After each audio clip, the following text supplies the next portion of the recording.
어떻게 화장실에 들어가고 바지도 내리고 성기도 잡고 씩 웃고 발로 성기까지 맞고. 뭔 개소리야. 말이 돼 그게?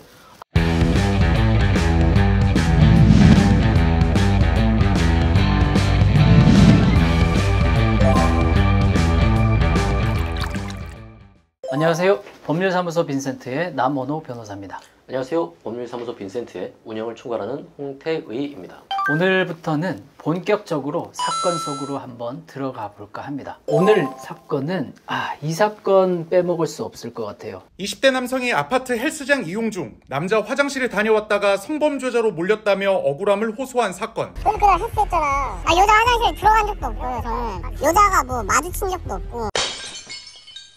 동탄 여자 화장실 성범죄 누명 사건. 와, 이 사건은 정말 어이가 없고 아직도 많이 화가 나. 군에서 막 제대를 한 20대 청년이었고요. 아파트 헬스장에서 운동을 하고 돌아갔는데 갑자기 경찰관이 집으로 들이닥쳤다고 하더라고요. 그러면서 하는 말이 CCTV를 확인해 보니 당신의 인상착의와 동일한 사람이 찍혔습니다.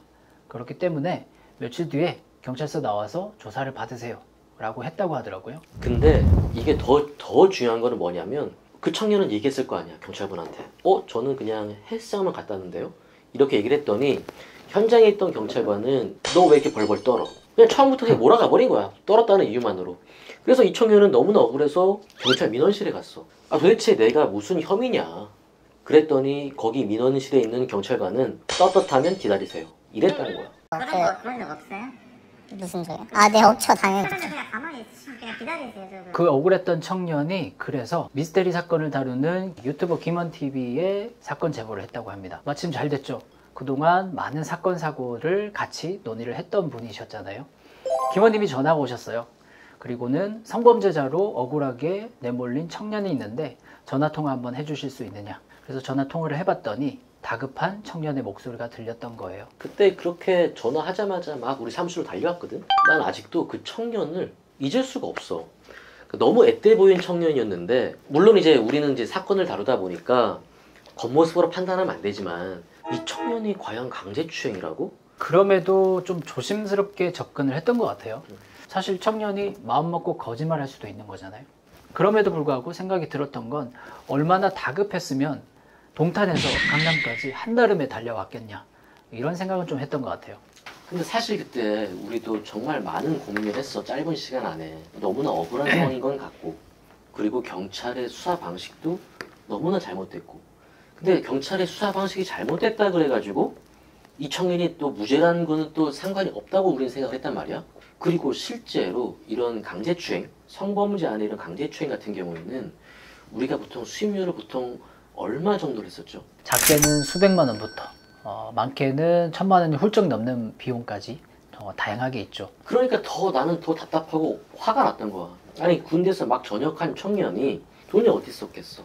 군대를 막 전역한 20대 청년이었기 때문에 제가 높은 수임료를 부르는 것도 마음이 영 편치는 않았어요. 그래서 제가 그때 제시했던 수임료가 우리 사건 한 잔 채널의 모티브가 됐던 것처럼 소주 한 잔이었습니다. 근데 지금 아무 시간 다시 돌이켜봐도 우리는 똑같은 판단을 했을 거고. 근데 웃겼던 거는, 아니, 소주를 제대로 한 잔도 못 마시는 사람이 수임료 소주 한 잔은 좀 너무한 거 아니야? 저는 거짓말 하진 않았습니다. 제 주량에 맞게끔 소주 한 잔을 얘기했을 뿐입니다. 갑작스럽게 막 급하게 우리는 저녁에 그 미팅을 하고 나서 진행이 됐는데, 우리 그때 사건은 진행이 어떻게 됐었지? 일단 그 다음날 바로 동탄경찰서로 변호인 선임계 제출을 했고요. 정보공개 청구를 통해서 고소장, 그리고 그 당시에 신고 여성의 112 신고 내역, 사건 사고 사실 확인원, 그리고 CCTV 일체를 청구를 했습니다. 근데 그거 결국에 청구는 우리가 바로 했는데 우리 그거 다 못 받지 않았어? 여성이 112로 신고를 했기 때문에 고소장은 존재하지 않았고요. 그리고 나머지 자료에 대해서는 수사 기밀, 그리고 개인정보 보호 등을 이유로 사실상 저희가 청구했던 모든 자료들을 비공개 처리를 해서 받지 못했습니다. 근데 우리가 여기서 이거는 처음 나오는 얘기인데, 신고자분이 어떤 내용으로 신고를 했는지는 아직 모르는 분들이 굉장히 많으시거든. 신고 내용은 사실 좀 충격적이었어요. 만약 사실이었다고 하면 굉장히 무겁게 처벌을 받을 수 있는 내용이었어요. 신고 여성분이 화장실에 들어가서 용변을 보고 있었는데 갑자기 누가 노크를 하더래요. 신고 여성은 자신의 남편인 줄 알고 문을 열어줬죠. 그런데 웬걸 20대 생판 모르는 남자가 바지를 내리고 서 있었고 성기를 만지면서 씩 웃고 있었대요. 그리고 자신을 향해서 자신의 가슴을 만지려고 손을 내뻗었고 그 순간 여성이 남성의 성기를 발로 팍 차서 놀라서 남성이 황급하게 도망갔다고 하는 게 신고 내용이었습니다. 근데 만약 이 사건이 이 여자분의 진술대로 사실이라면 이게 얼마나 큰 사건이었을까? 굉장히 큰 처벌을 받을 수 있는 강제추행죄였어요. 강제추행죄는 징역 10년 이하 또는 벌금 1,500만 원 이하에 해당하는 중범죄예요. 아니 그러면 이 여자분의 신고 하나로 이 청년은 그런 어떤 무서운 중범죄의 피의자가 될 뻔했다고 했잖아. 일단 신고 여성의 주장을 하나씩 의견서로 다 반박을 했어요. 수사기관은 CCTV를 저희한테 제공해 주지 않았어요. 그럼에도 불구하고 저희는 피해자하고 CCTV를 확보했습니다. 그리고 확인을 해보니까 청년이 화장실에 있었던 시간은 불과 1분 20초밖에 되지 않았다는 것을 발견했습니다.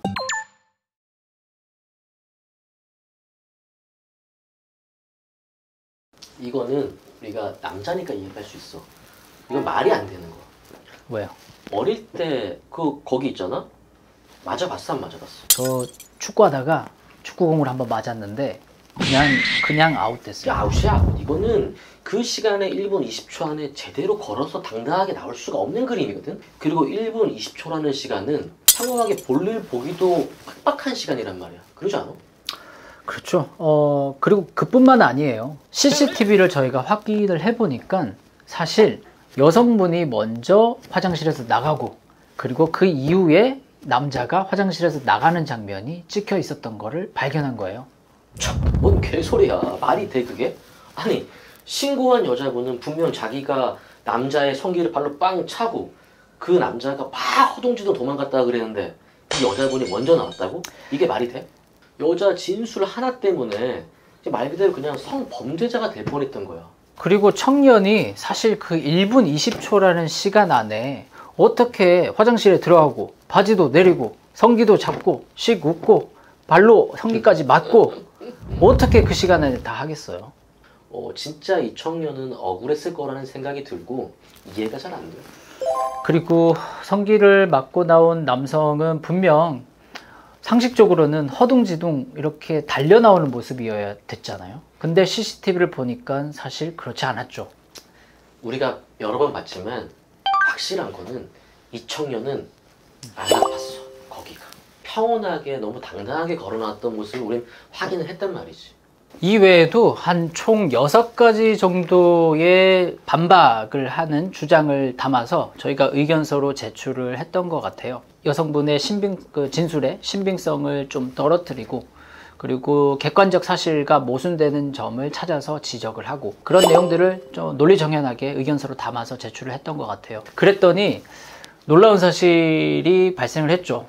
사건 발생 5일 만에 이 사건의 강제추행 혐의를 입건조차 하지 않겠다라는 불입건 통지서를 최종적으로 받게 됐었어요. 5일 만에 불입건 통지서를 받은 건 너무나 잘된 일이지. 너무나 다행이었지. 그나마 이거 생각해보자고. 이 친구는 그때 뭐 복학에 대한 어떤 설레임 아니면 다른 그 미래를 막 그려갈 시기에 이렇게 억울하게 누명을 쓸 뻔한 것 자체가 이게 얼마나 억울했겠어. 그래서 그때 우리가 이런 일들을 또 재발 방지를 하고자 각 언론사에다가 막 보도자료를 뿌리고 그랬어. 보도자료도 뿌렸고 그리고 모든 언론사에서도 이 사건을 너무나 잘 다뤄주셔가지고 그날 하루 이틀 사이에 분노가 어마어마했지. 근데 그 분노가 어디로 이어졌냐? 동탄경찰서 홈피 게시판이 있잖아. 거기에 항의글이 하루 사이에 8,000개 이상이 올라왔어. 동탄경찰서 게시판 폭파 사건 이렇게 불렀었지. 정말 많은 분들이 분노해 주셨어. 결국 그 동탄경찰서 내부에서도 내분이 일어났어요.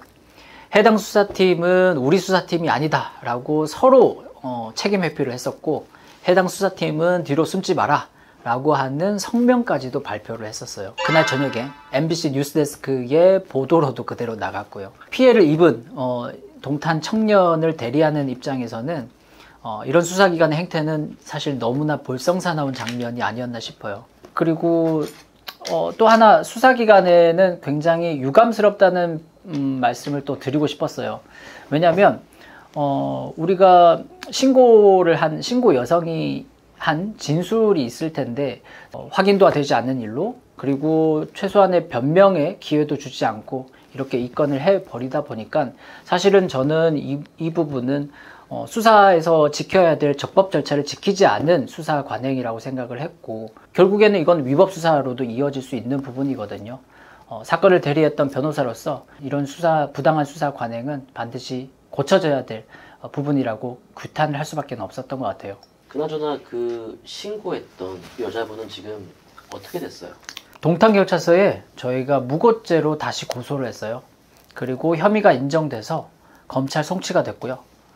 검찰에서는 현재 그 여성분에 대해서 정신감정을 의뢰한 상태이고, 회신이 올 때까지 기소가 중지된 상태예요. 야, 이것도 좀 빨리 좀 마무리가 됐으면 좋겠네요. 그리고 우리도 열심히 했지만 이 청년도, 이 억울한 청년도 굉장히 스마트한 친구였어요. 유튜브를 개설했잖아요. 유튜브를 개설해서 자기 상황을 알리기도 하고. 그 청년이 개설한 유튜브 이름이 억울한 남자예요. 아마 보셨던 분들이 많을 텐데 귀여운 고양이 캐릭터 한 마리가 나와서 그 사건을 막 설명을 해주고요. 너무나 정리를 잘 해놨어요. 그래서 사실은 그 너무나 잘된 컨텐츠가 있었기 때문에 우리가 알고 있는 이제 커뮤니티들, 대형 커뮤니티에 많은 분들이 공감을 해주셨고, 난리가 났지. 댓글도 뭐 수백 개가 달렸었어요.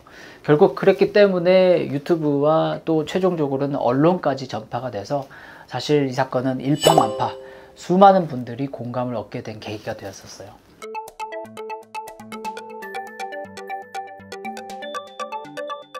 그 동탄경찰서 경찰분들한테 뭐 자이건 타이건 아무튼 뭐 사과를 받으러 가긴 갔어, 그치? 이것도 좀 재밌는 에피소드가 있어요. 무고 고소인 조사 때 우리가 갔거든요. 그랬더니 대뜸 여청 과장님께서 일련의 사태에 대해서 사과를 하시겠다면서 티타임을 제안을 했어요. 그때 당시에 현장에 출동했던 경찰관, 그리고 민원을 담당했던 경찰관, 그 여천강력 팀장, 여천강력의 계장, 이렇게 여러 수사관들이 다 모여 있었던 다 거죠. 출동하셨네. 총 출동을 했어요. 그래서 결국에 이제 저와 제가 그리고 그 청년이 함께 그 테이블에 앉아서 이제 왜 이런 수사를 시작하게 됐는지, 그리고 왜 그런 오해를 했는지에 대해서 해명을 하더라고요. 그리고 현장 출동했던 경찰관이 드디어 사과를 했죠. 근데 그 사과라는 표정이 사실 구렸어요. 그랬더니 우리 그 용기 있는 청년이 참지를 않았죠. 거기다 대고 바로 한마디 합니다. 사과하시는데 왜 똥 씹은 표정이세요? 잘못했네. 순간적으로 분위기가 싹 얼어붙은 거죠. 사과만큼은 진심 어린 사과를 했어야 되는 거 아니겠습니까? 그래서 결국 그 여청 과장님이 보시더니 김영사 왜 그래? 빨리 다시 사과해. 해서 결국 재차 사과까지 했고. 그래서 그날 저녁에 MBC 뉴스데스크에 보도가 나갔어요. 사과한다더니 똥 씹은 표정. 그래도 어찌됐건 간에 그 경찰서로부터 사과 아닌 사과, 어쨌든 사과를 받고 나서 우리 뭐 다 같이 뭐 그 근처 고깃집 가서 우리가 소주 한 잔 실제로 하고 왔잖아요. 그죠? 제가 어떻게 그 청년한테 얻어먹을 수가 있겠어요. 결국에는 저희 돈 내고 한우 툭불짜리로 사주고 소주 한 잔은 제가 한 잔 받았습니다. 아마 그날 제가 받았던 소주 한 잔 수임료가 제일 제 인생에서 가장 기억에 남고 보람이 있는, 그리고 값진 수임료가 아니었나 그렇게 생각돼요. 그리고 우리가 빼놓을 수 없는 게 있죠. 오늘의 법률 한 잔도 말아드릴 텐데요. 오늘의 법률 한 잔은 뭘로 말아주시겠습니까? 억울하게 성범죄의 혐의를 받으신 분들에게 하고 싶은 말이에요. 사실상 우리나라는 성범죄에 있어서만큼은 입증 책임이 전환돼 있어요. 무슨 말이냐고 하면 일반적으로 수사는 수사기관이 입증을 해야 돼요. 그런데 성범죄에 있어서만큼은 너무나 피해자의 진술을 신빙성을 인정을 해주다 보니 사실상 피의자가 내가 하지 않은 것을 입증을 해야 되는 문제가 있는 거죠. 그래서 제가 드리고 싶은 말씀은 반드시 자신의 기억이나 진술에 의존하지 말고 반드시 기록에 의존하세요. 문자, 카톡, 캡처, 전화, 녹음 뭐가 됐든 상관이 없어요. 사건 초기에 그런 기록들을 반드시 해놓으시고 나중에는 그런 작은 기록 하나가 자신을 지키는 무기가 될 수도 있는 거거든요. 기억하세요. 성범죄에 있어서는 기억이 아니라 기록에 의존하십시오. 다음 주도